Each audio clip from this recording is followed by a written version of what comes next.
Lord is thy light and thy salvation, I shall not fear. Let the wise what?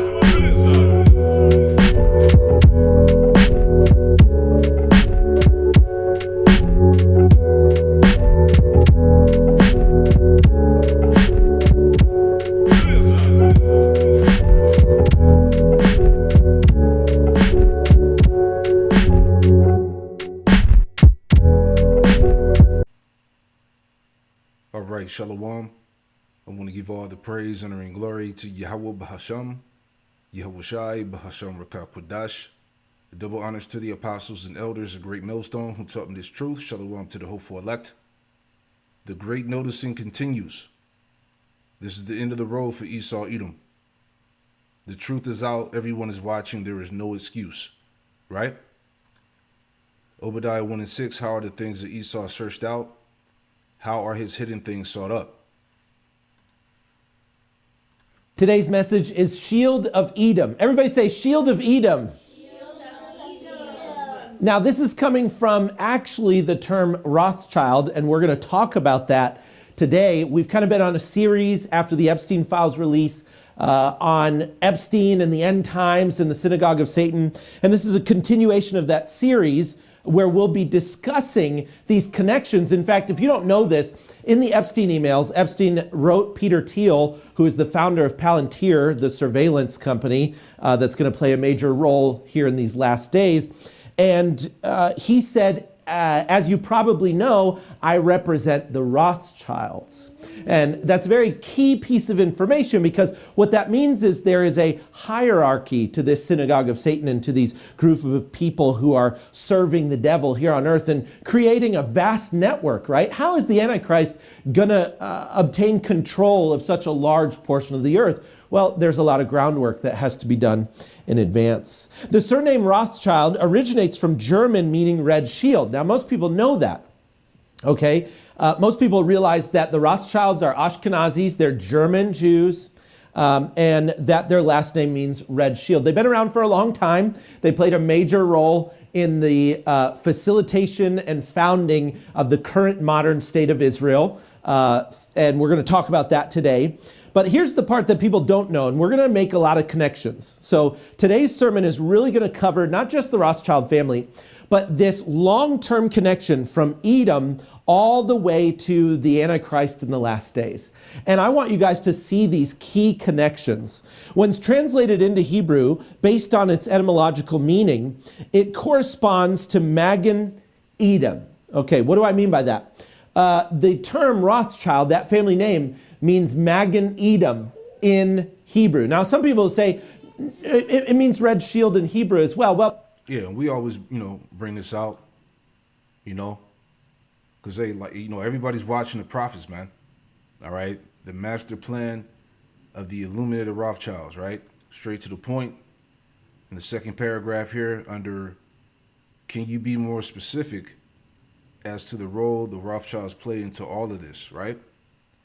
It says, let me give you some background information. On one level, the Rothschilds secretly call themselves the House of David, from the tribe of Judah. Now, Rothschild, translated from German to English, means red shield. During biblical times, the Edomites' fortress was the red rocks of Petra. Esau, the twin brother of Jacob, was described as, quote, red and hairy. So this information fits perfectly with what survivors have been telling me, that on a deeper level, the Rothschilds are also claiming to be the descendants of Esau, right? To be the descendants of Esau, and thus are really from the house or tribe of Esau, okay? It's all coming out, man. This got to be the end of the road for these devils, What they're trying to do is to get the birthright back from the house of Jacob, who are the real Jews. However, the book of Obadiah talks about the destruction of the Edomites in the last days. See? And this is where we at. All right? Esau would be the end of the world, and Jacob would be the beginning of it that followeth, right? And before he would fall, he would be completely revealed, The problem with that is that the word for red and the word for Edom in Hebrew is the exact same word, okay? The exact same word. And so Magen Edom would be translated into English, shield of Edom, or the shield of the Edomites. And so the Rothschild family are the shield of the Edomites. Let me get something real quick. You know, everybody's watching, okay? And putting all the pieces to the puzzle together, all right? It's a wrap. Jeremiah 49 and verse 10. And it reads, it says, "But I have made Esau bare. I have uncovered his secret places, and he should not be able to hide himself." He can't hide no more, man. Okay? As I talked about before, you know, that Inquisition, okay, the thorough research and investigation that's going out against the wicked, the Edomites, man. Okay? It's all being revealed. "I have uncovered his secret places, and he shall not be able to hide himself. His seed is spoiled, and his brethren, and his neighbors, and he is not."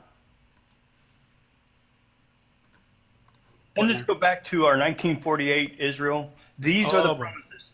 This is exactly what I've seen in your blogs, and Zach has backed it up somewhat, and it just makes sense to me that this is the covenant for the people to return to the land, the people, and that there would be peace there. But apparently, this doesn't correlate with the 1948 issue. No, not at all. I mean, how many times did we see him, even here, he said, it's conditional. Let me see here.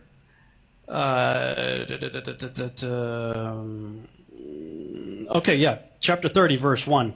"And when all these things come upon you, the blessing and the curse, which I have set before you, and you call them to mind among the nations where the Lord your God has driven you." So when you're in the diaspora, when you are driven out, and when you wake up and realize, hey, we've gone astray, we've reaped the curses for 2,730 years or more, when you acknowledge that and return to the Lord your God, verse 2, "you and your children, and obey his voice in all that I command you today, with all your heart and with all your soul, then Yahuwah your God will restore your fortunes and have compassion on you, and he, not the Zionists, not the Rothschilds, not the Freemasons, not the United Nations, he will gather you again from all the peoples where Yahuwah your God has scattered you." It's an if-then. If you do this, then he will do that. Nothing about 1948 fits that. It doesn't fit Jeremiah 23, which says the same basic thing, Jeremiah 30, Jeremiah 31, the entire book of Hosea, Ezekiel 37, and Isaiah 65 and 66. So again, what these people are noticing is that these devils don't fit the script. 1948 didn't fulfill biblical prophecy. This is the book of Ezekiel 36 and verse 1. And it reads, it says, "Also thou son of man, prophesy unto the mountains of Israel, and say, Ye mountains of Israel, hear the word of the Lord Yahweh Shem Yahushai." Verse 2, "Thus saith the Lord power Yahweh Shem Yahushai, because the enemy have said against you, Aha, even the ancient high places are ours in possession." Right? So how did they get the land? All right, it goes back to 1917 through the Balfour Declaration. All right, and here's the official letter here on the right. But as you read on here, okay, this is how they created the so-called J estate, right? So it says, the Balfour Declaration was a public statement issued by the British government in 1917 during the First World War, announcing its support for the establishment of a, quote, national home for the Jewish people in Palestine, then the Ottoman region with the small minority Jewish population. It says the declaration was contained in a letter dated November 2nd, 1917 from Arthur Balfour, the British Foreign Secretary, to Lord Rothschild, and his name was Walter Lionel Rothschild. Okay, it says a leader of the British Jewish community for transmission to the Z Federation of Great Britain and Ireland. The text of the declaration was published in the press on November 9th, 1917. All right, and you can read the rest of that, but that's pretty much how they were able to establish, the creation of the J estate in Israel. Okay, which came along in 1948. Okay, so that's how they got the land.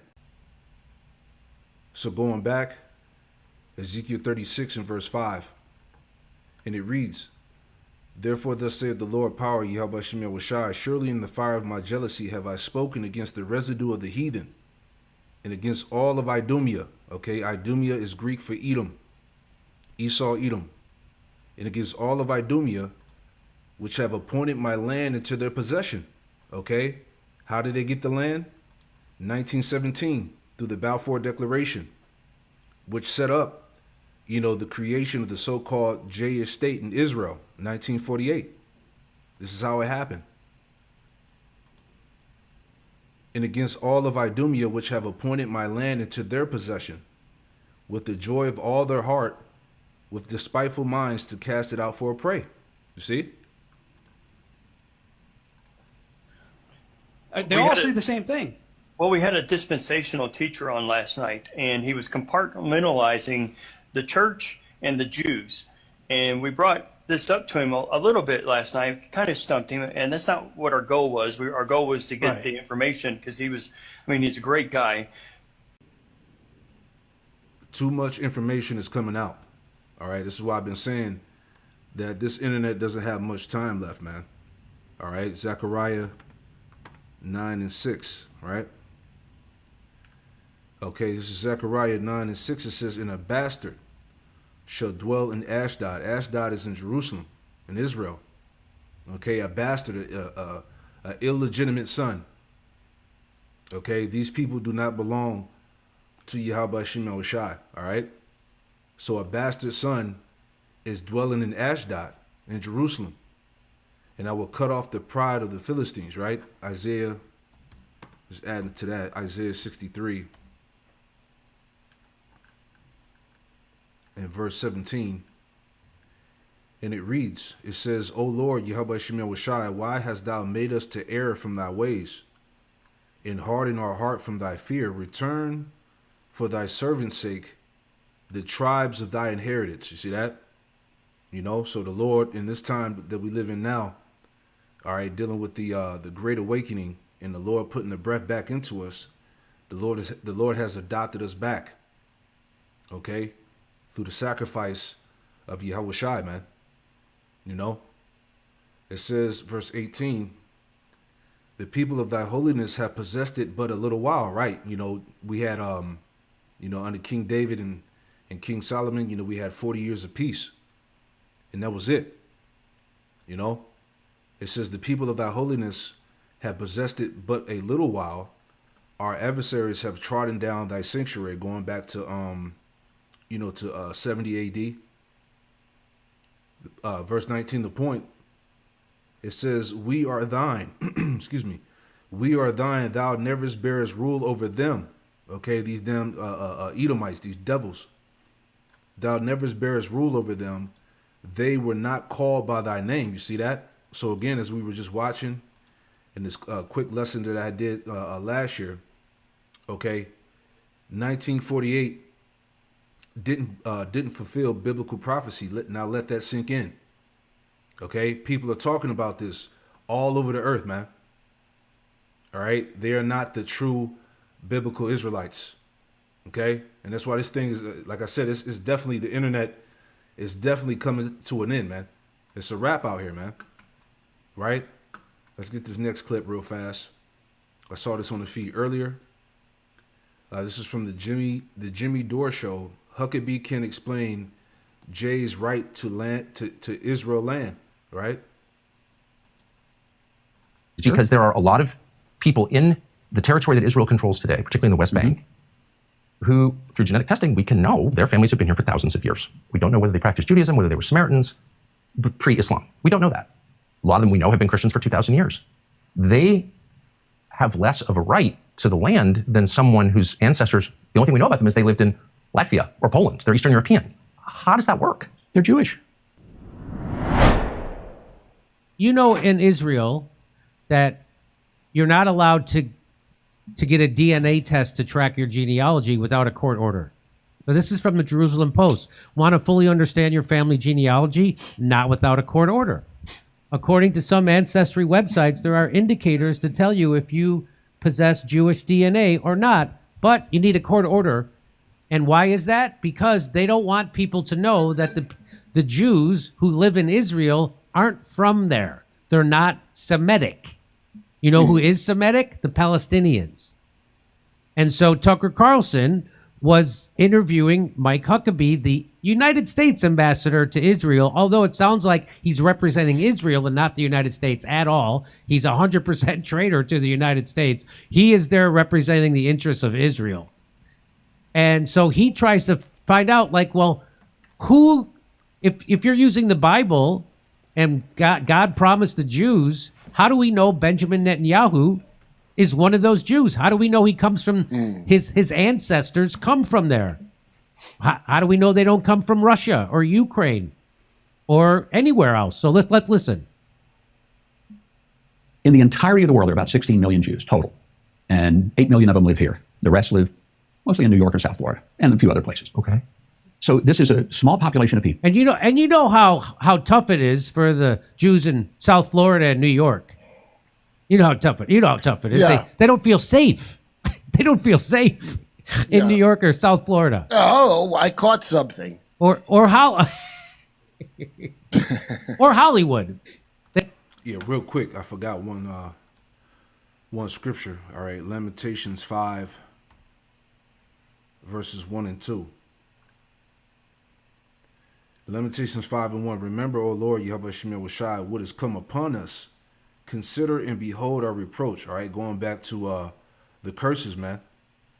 Okay, us going into exile, being uprooted out of the land, being scattered, you know. Verse 2, the point. Our inheritance is turned to strangers, our houses to aliens. All right, we got heathen in the land. Okay, now the heathen, now the heathen occupy the Holy Land. The Edomites. Our inheritance is turned to strangers, our houses to aliens. You see, that's prophecy. Okay. They don't feel safe. I've heard this. They don't feel safe. Really? You don't feel? Of course they feel safe. Of course they do. Here we go. You know what makes them not feel safe? When Israel, in the name of Judaism, does a genocide in 4K right in front of everyone's eyes. Then that causes a lot of anti-Semitism because the people doing the genociding conflate Judaism with Zionism and Israel. And they don't have anything to do with each other. And they're hoping, they have something to do with each other, but they're hoping that there will be more anti-Semitism as a result of their evil, because the Jews will want nothing to do with it. They want to force them to all be on their side. And what better way than to put their backs up against a wall where you do so much evil, people just start blaming everyone who looks like you, so we better throw in together. So it makes their theory is to make all the Jews of the world unite together because the world is against them because they've done a genocide in front of everyone's face, and now people are against them because they've conflated Judaism and Jews everywhere with Israel. That used to be called anti-Semitic to do that. If you conflated Jews everywhere with Israel, that used to be considered anti-Semitic. But now the Zionists in Israel are doing it themselves to conflate that. Okay, so yeah, the whole world is against them. This is what they're doing. All right, but it's prophecy though. All right, Job, is it Job 20? Bear with me. Okay, this is Job 20 in Job 20 and 25. It says, Job 20 and 26, it says, all darkness shall be hid in his secret places. A fire not blown shall consume him. It shall go ill with him that is left in his tabernacle. All right, destruction. Verse 27, the heavens shall reveal his iniquity, right? The heaven really going back to the prophets through this internet, man. Okay, you got the two witnesses, right? And then you got that third witness, which is also the internet, these these so-called Edomite truthers that's exposing them. Okay? This is what's going on in this time. The heavens shall reveal his iniquity, and the earth shall rise up against him, as they were saying. All right, this is what's happening to Esau, Edom in these last days. The earth is rising up against him. All right, he's been fully exposed. Let's get back to this. Here we go. In the entirety of the world, there are about 16 million Jews total, and 8 million of them live here. The rest live mostly in New York or South Florida, and a few other places. Okay. So this is a small population of people. They have connection to this land, historically, biblically. Do they? Yes, they do. If Bibi's family, we know they lived in Eastern Europe. There's no evidence they ever lived here. He's not religious. But in what sense? ancestrally- Does, but how do we know ancestrally- that? Do you have his family tree? No, we don't. Do you? He doesn't. So no one does. That's the point. But So if how do there we is- know that? So how about Huckabee? Do you have his family tree? And nobody has his family tree. No one. He doesn't have it. I don't have it. You don't have it. There's no Benjamin Netanyahu family tree because his last name is Milkowski. All we can say for sure is he didn't come from that region of the Well, world. all we know is for sure is he's not from is that there. he's not from the region in Israel. Is he If they are connected to the land Jewish, at all? and if there has been a practice of Judaism and a connection to the language, But the he Bible, doesn't- the land, His ancestors didn't. He doesn't practice Judaism in any rigorous way. His ancestors didn't live here. They didn't speak the language, and there's no evidence they ever lived here. So on what basis does he have a right very to be much. here? So there's Mike Huckabee, the United States ambassador to Israel, again, not representing the United States, representing Zionist Israel, saying that, well, he's considered a Jew from this region because he practices the religion, he speaks the language. First of all, no, he doesn't practice the religion, and B, they didn't speak the language. His grandparents didn't speak the language. His parents didn't speak the language. Okay. So let's get back to this. Here we go. it's the language. He has fought for the land. His family has fought for the You're land. dodging a no, I'm not very dodging. obvious question, which is where does this right come from? And the I've- reason I've it's given you meaningful. that. So he's asking, where does the right of Jews to have land in Israel, where does it come from? And how do you know who the Jews are that was promised to? Who has this right to that land?